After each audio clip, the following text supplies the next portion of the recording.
Qashqadaryo viloyatining Qarshi tumani Chaman mahallasi hududida joylashgan maishiy gaz ballonlariga suyultirilgan gaz quyish shoxobchasida portlash sodir bo'ldi.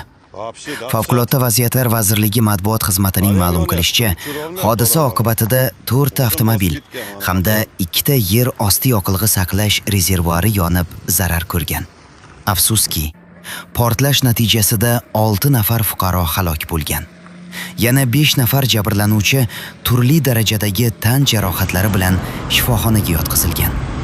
Mazkur holat yuzasidan Ramatov boshchiligida hukumat komissiyasi tuzilgan bo'lib, ayni paytda hodisa sabablari o'rganilmoqda.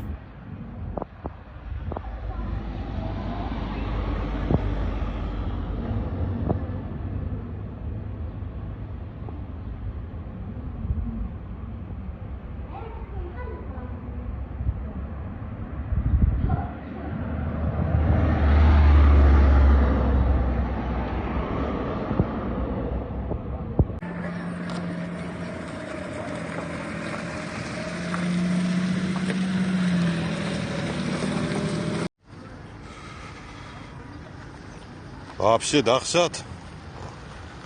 Hali ham yonyapti. O'chira olmayapti odamlar buni. Moshin bosib ketgan mana ahvol.